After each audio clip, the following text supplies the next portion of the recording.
The diagnosis sat heavy on the mahogany desk between Dr. Harrison and me. Stage 2 breast cancer. I was 28, the black sheep surgeon of the prestigious Anderson family, and now I had become the thing my family feared most, a liability to their perfect image. "We need to schedule the surgery within the next 2 weeks," Dr. Harrison said, his kind eyes watching me process the information. "The sooner we begin treatment, the better your prognosis." I nodded, mentally calculating the dates. 2 weeks, which meant the Hamptons trip? I whispered, already hearing my mother's voice. "I'm sorry." Dr. Harrison leaned forward. "Nothing." I shook my head. "Let's schedule it. Whatever date works best medically." The drive to my parents' estate felt longer than usual. Every turn of my Mercedes, bought with my surgeon's salary, much to their disapproval, brought me closer to the conversation I dreaded.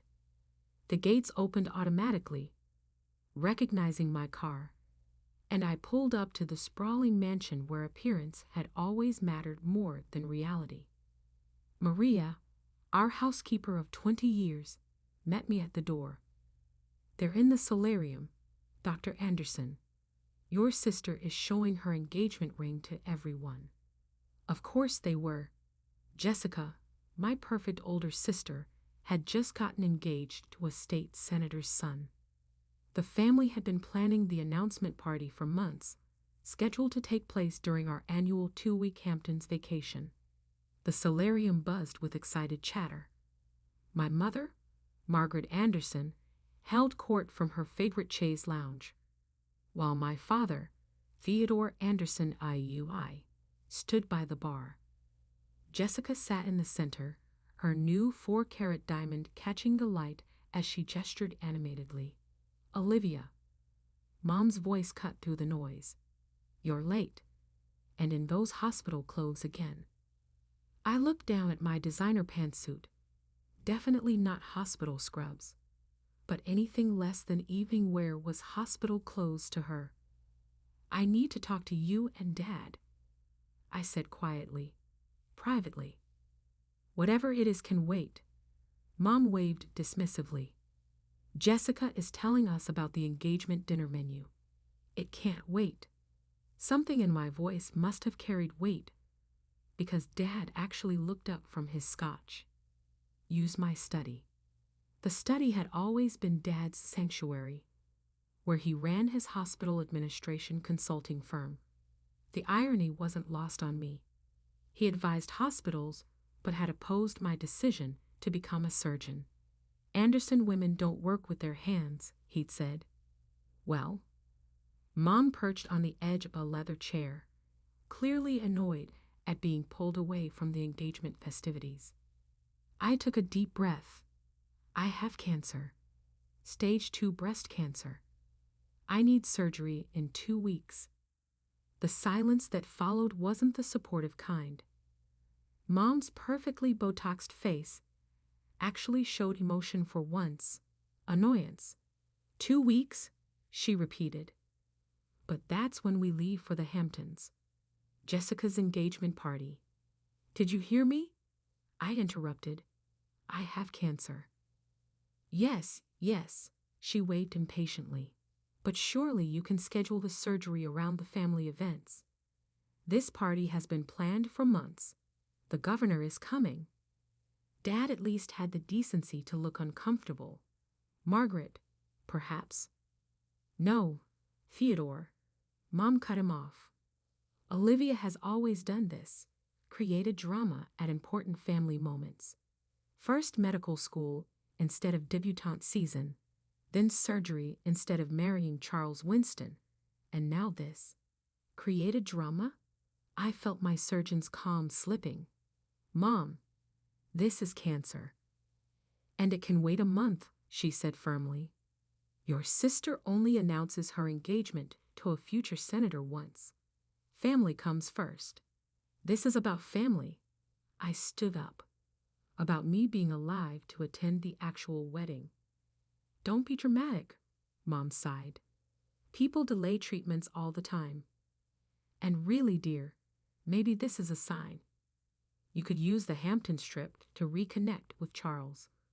He's still single, and his father's cancer research foundation is exactly why you wanted me to marry him instead of becoming a surgeon. I finished. But guess what? I don't need his father's foundation. I'm a surgeon myself, and I have one of the best oncologists in the country ready to operate. That foreign doctor you work with? Mom's nose wrinkled. The one who charges astronomical fees. Dr. Patel is the top oncological surgeon on the East Coast, I defended. And yes, he's expensive, but I can afford it, with my surgeon's salary, the one you both opposed. Dad finally spoke up. Your mother's right about one thing. The timing is terrible. The press will be all over Jessica's engagement. We can't have rumors about cancer in the family right now. I stared at them both, these people who had given me life, and now seemed so cavalier about preserving it. I'm having the surgery, I said firmly, with or without your support. Then do it without the family name, Mom snapped. If you insist on embarrassing us this way, don't use Anderson Medical Center. Go to some other hospital where no one knows you're my daughter. Gladly, I replied, my voice ice cold. I wouldn't want my cancer to inconvenience your social calendar. I turned to leave, but Mom's voice stopped me. If you do this, if you ruin Jessica's moment, don't expect to be welcomed back. Family loyalty means something in this house. Looking at her perfectly composed face, I finally saw what I'd been fighting my whole life, not just their expectations, but their fundamental lack of humanity. You know what, Mom? You're right.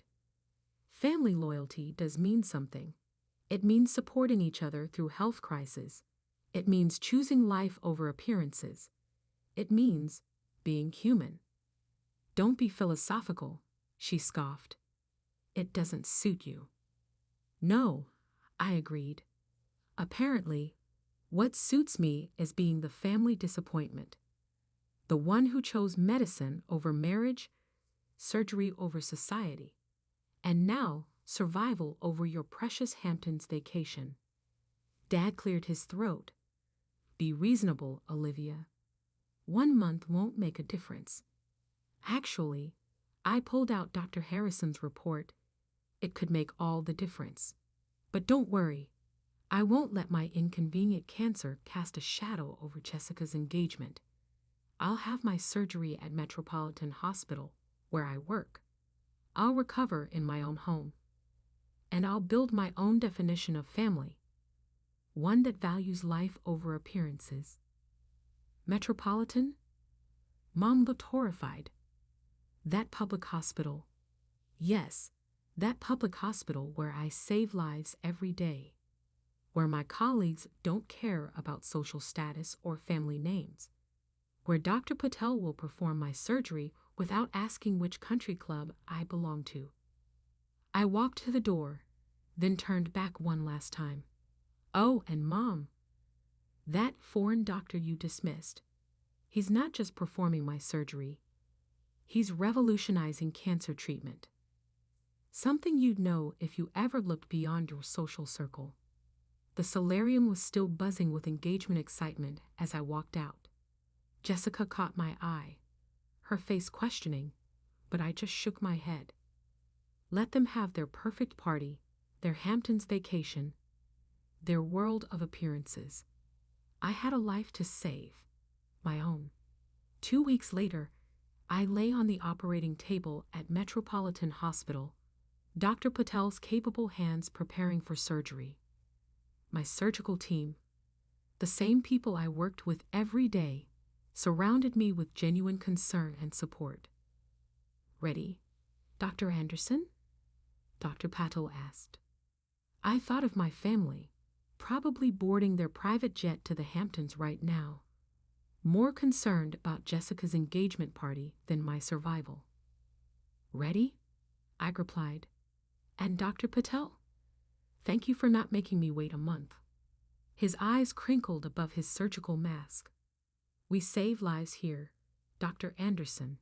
Everything else is just noise. As the anesthesia took hold, I smiled. Sometimes, family isn't what you're born into. It's what you build when what you're born into fails you. 5 years passed like scenes in a medical drama: surgery, chemotherapy, recovery, and an unexpected rise through Metropolitan Hospital's ranks. Each phase of my journey taught me something my privileged upbringing never could.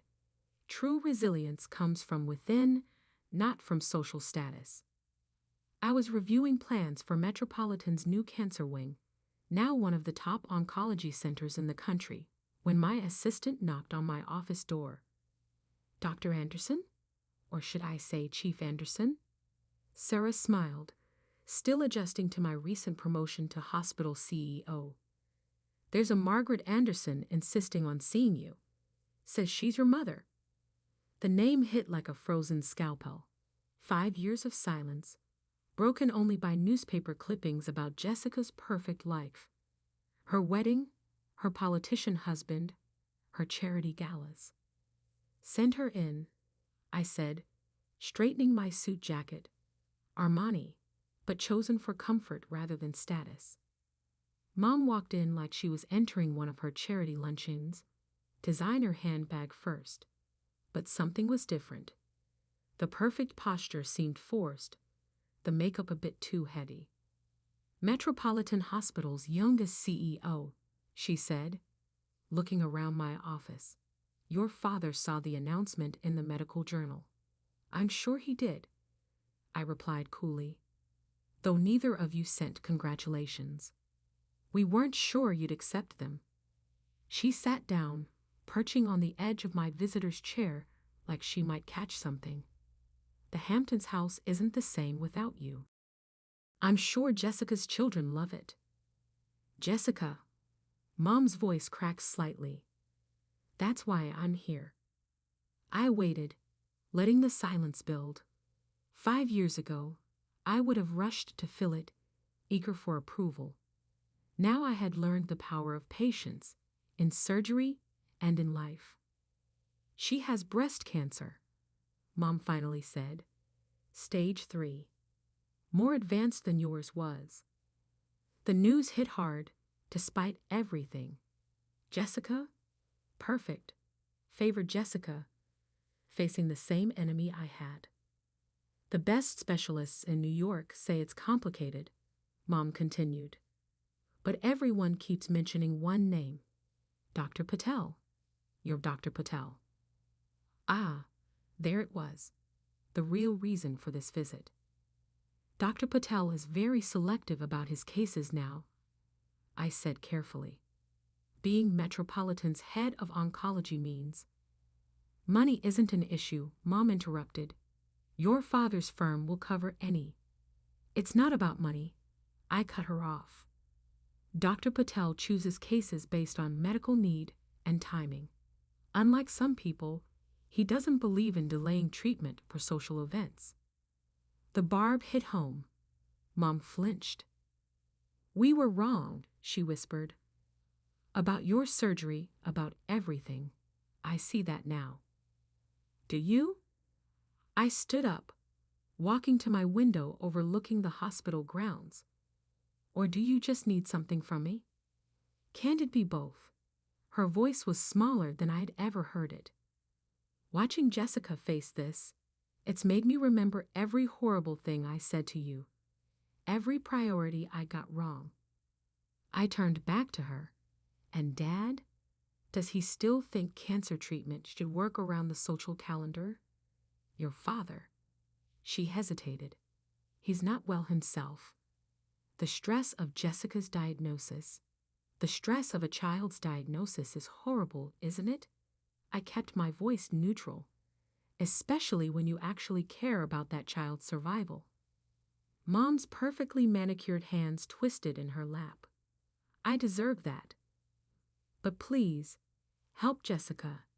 Not for me, not for the family name, but because you're a doctor. because you've been where she is. I sat back down, pulling up my computer calendar. Jessica needs to come in herself. No family intermediaries, no social connections. Just her, as a patient, ready to follow medical protocols and timing. She'll come tomorrow. Mom stood quickly. Thank you, Olivia. I know we don't deserve. You're right, you don't, I agreed. But this isn't about deserving. It's about medicine, about saving lives regardless of who they belong to. As she reached the door, I added, "Oh, and Mom? When Jessica comes tomorrow, leave the family name at the door. Here, she's just another patient fighting cancer. That's what saved my life, being treated as a person, not an Anderson." The next day, Jessica sat in my office looking nothing like the society princess I remembered. Fear had stripped away the perfect facade, leaving just my sister, scared, vulnerable human. "The Hamptons party seems stupid now," she said quietly. "All of it. The social timing. The perfect appearances. God, Olivia, how did you go through this alone?" I wasn't alone. I corrected her. I had my real family, my hospital family. The people who valued my life over my social calendar. She wiped away tears, smudging expensive mascara. "I didn't support you then. I was so caught up in my perfect life, my perfect plan. And now I'm terrified. The other doctors talk about waiting lists, clinical trials, experimental protocols. But everyone says, Dr. Patel. You're Dr. Patel. Dr. Patel judges cases on medical merit," I explained. "Not family names, not social connections. Are you ready for that? Ready to be just another patient fighting for her life?"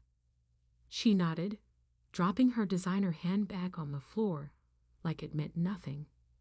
"Teach me how to be strong like you." I called Dr. Patel's office, scheduling Jessica for an immediate consultation. As I hung up, she asked the question I had been expecting. "Why help me? After everything our family did?" "Because that's what real doctors do," I replied. "We save lives, regardless of who they belong to. It's what this hospital taught me when our family failed to." As Jessica left, clutching Dr. Patel's appointment card like a lifeline, I thought about the twists of fate that had brought us here. 5 years ago, I was the family disappointment, fighting cancer alone while they vacationed. Now I was the CEO their daughter turned to for salvation. That evening, I walked through Metropolitan's cancer ward, my cancer ward, watching patients fight their battles with a courage no society party could match. Each room held a story, each patient a lesson in what really matters. Dr. Patel found me there, doing my nightly rounds despite my CEO status. "Your sister," he said simply. "Complicated case. Can you help her?" He smiled, the same smile that had comforted me 5 years ago. "We save lives here, Chief Anderson. Everything else is just noise." I nodded, thinking of Mom's visit, of Jessica's fear, of all the ways life teaches us what really matters. "Just noise," I agreed. "And sometimes it takes a hurricane to clear the air." The next 6 months transformed Metropolitan Hospital's cancer ward into a stage where family dynamics played out alongside medical procedures. Jessica's presence brought our parents back into my orbit, but this time, the power dynamics were fundamentally different. "Your sister needs a private room," Mom demanded during Jessica's first week of treatment. "All our patients get appropriate accommodations based on medical needs," I replied, not looking up from my charts. "Being in Anderson doesn't change hospital protocols." "But the other patients," she glanced around the semi-private room where Jessica was receiving chemotherapy. "They're so human," I suggested. fighting for their lives just like your daughter? Like I was, when you prioritized a party over my surgery. That silenced her. Next to Jessica's bed, a middle-aged teacher named Maria was sharing her own cancer journey, making my sister laugh for the first time since her diagnosis. Social barriers crumbled quickly in the face of shared battles. Dad appeared less frequently, sending his assistant to check on Jessica's progress.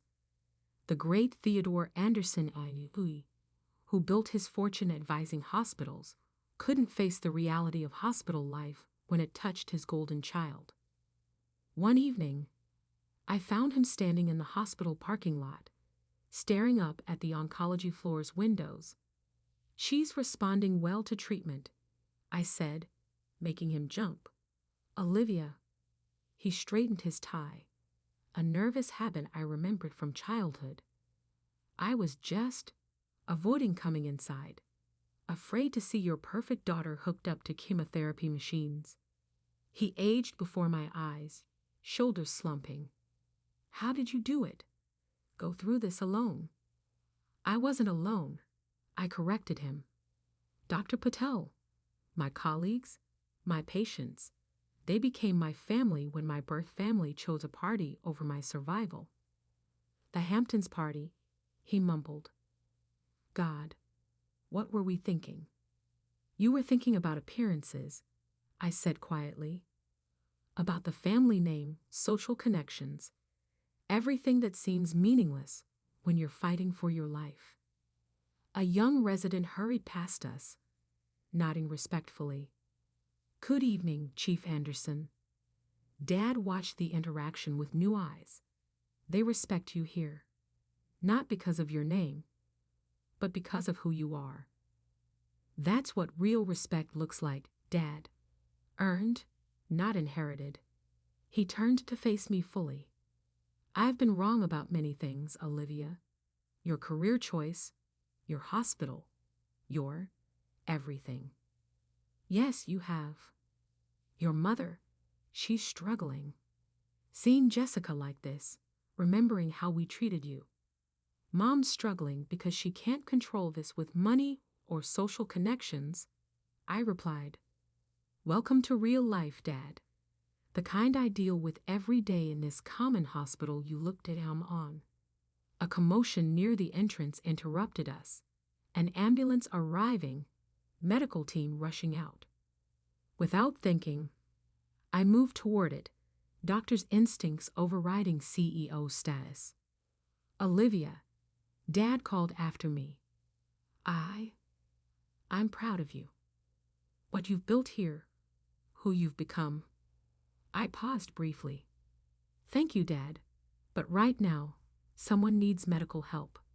That matters more than any delayed approval." The next morning, I found Jessica sitting up in bed, scrolling through old family photos on her tablet. "Remember this?" She turned it toward me. A picture from that Hamptons vacation I'd missed. Everyone smiling perfectly, positioned just so. The epitome of social success. "Looks fake now, doesn't it?" she said softly. "It was always fake," I replied, checking her charts. "You just couldn't see it then." "No, I couldn't," she agreed. "I was so caught up in being perfect. The perfect daughter, perfect wife, perfect socialite. Now look at me, bald, sick, sharing a room with a public school teacher." "And happier than I've ever seen you," I observed. She looked surprised, then thoughtful. "You know what? You're right. Maria's stories about her students, the nurses who treat me like a regular person, Dr. Patel's honest updates. It's all more real than any charity gala I've ever attended." "Welcome to authentic living," I smiled. "Better late than never. Is that why you stayed away? After you recovered?" I sat on the edge of her bed, something I'd never done in our childhood home. "I stayed away because I finally found my true self here. The doctor, the surgeon, the CEO, All of it real, earned, not inherited or married into. And now, she asked quietly, will you stay away after I recover? That depends, I replied honestly, on whether this experience actually changes anything or if it's just a temporary humbling that fades once you're back in the Hamptons crowd. She was quiet for a moment, then said, I'm not going back to that life. David's already angry that I'm getting treated at a public hospital, that I won't use his political connections for private care. We're separating. This was news. Mom must be thrilled, I said dryly. Mom's learning, Jessica surprised me by saying. Yesterday, I heard her apologizing to Maria for her earlier behavior. Actually apologizing, Olivia. When's the last time you heard Mom apologize to anyone? Never, I admitted. Cancer has a way of rearranging priorities. Speaking of priorities, Jessica sat up straighter. I've been thinking. This hospital, what you've built here, it matters. Really matters. Not like the charity boards I used to sit on, pretending to make a difference while planning fashion shows. What are you saying? I want to help. Once I recover. Not as an Anderson, not as a society figure, but as someone who's been through it. Who finally understands what matters. I studied her face. No makeup, no perfect hair, but more alive than I'd ever seen her. We do have a patient advocacy program, I said slowly. Former patients helping current ones navigate treatment, recovery, life changes. Teaching them that they're more than their diagnosis, she suggested. Like Maria taught me. Exactly like that. A knock at the door interrupted us. Mom, carrying a homemade lunch container. Maria mentioned yesterday that hospital food can be hard during chemo, she explained, looking embarrassed. So I made that chicken soup you girls loved as children. Enough for Maria too, of course. Jessica and I exchanged shocked looks. Mom cooking? Sharing with a public school teacher. Life's full of surprises, I murmured, watching our mother, the ultimate society queen, fuss over soup portions with Maria. Speaking of surprises, Jessica grabbed my hand. Dr. Patel says I'm responding well enough to be a candidate for the new treatment protocol, the one you developed based on your own experience. I nodded, emotion threatening my professional composure. Full circle moments. Thank you, she whispered. Not just for the medical help, but for showing me, showing all of us, what really matters. Looking around the room, Mom sharing soup with Maria, Jessica holding my hand, Dad's coffee cup from his early morning visit on the windowsill, I saw something I never expected. A family finally learning the difference between living and just existing. Want to know a secret? I asked Jessica. Sometimes the best families are the ones we build after our first one breaks. She looked at Mom, now genuinely laughing at Maria's story, then back at me. Or maybe sometimes broken families can heal, if they're brave enough to face what broke them. I squeezed her hand, doctor and sister in one gesture. Maybe they can. One authentic moment at a time. 1 year later, Metropolitan Hospital's new cancer wing opened with a ceremony that once would have seemed impossible. Jessica, now in remission, cutting the ribbon as the head of our patient advocacy program, while Mom served on the Family Support Committee, a program she'd created herself. From society galas to hospital fundraisers, I mused, watching Mom explain our family support services to the relatives of new patients. Who would have thought? Life has a way of teaching us what matters, Dr. Patel said beside me, sometimes through the hardest lessons. The new wing represented everything my family had once dismissed: accessible health care, dignity regardless of social status, and treatment based on medical need rather than connections. The Anderson name still appeared, but now it stood for service rather than status. Dad had undergone his own transformation, retiring from his consulting firm to establish a foundation funding cancer research at public hospitals. Private healthcare has enough resources, he'd said, shocking his social circle. It's time to help where help is really needed. Jessica's divorce had scandalized the Hamptons crowd, but she'd never seemed more alive. Working with cancer patients, sharing her journey, she'd found purpose beyond perfection. Her ex-husband's political career suffered without his perfect society wife. But as Jessica said, some prices are worth paying for authenticity. Chief Anderson, Sarah interrupted my thoughts. The press wants a family photo for the opening. A family photo. Once, that would have meant perfect poses, designer clothes, and carefully curated smiles. Now, get everyone, I decided. The whole hospital family. The photograph that now hangs at the cancer wing's entrance shows an unlikely group. Me in my doctor's coat, Jessica in her patient advocate blazer, Mom and Dad in business casual, Dr. Patel and his team, nurses, staff, and current patients who felt strong enough to attend. Maria, now cancer-free, stands next to Mom like an old friend. No perfect poses, no forced smiles, just authentic joy and shared purpose. Later that evening, alone in my office, I found a note on my desk in Mom's elegant handwriting. 5 years ago, I chose a party over my daughter's health. Today, I watched that same daughter save countless lives through the hospital I once looked down on. You didn't just survive cancer, Olivia. You helped our whole family survive their own disease. Pride. Thank you for showing us what real strength looks like. Love. Mom. I placed the note in my desk drawer next to the old diagnosis that had changed everything. Outside my window, the new cancer wing glowed with life and purpose, a testament to the fact that sometimes the worst moments can lead to the best transformations. Dr. Patel was right. We save lives here. But sometimes, in saving lives, we also save souls. My family had lost their way in a world of appearances, but cancer, the great equalizer, had shown them a better path. Jessica poked her head in.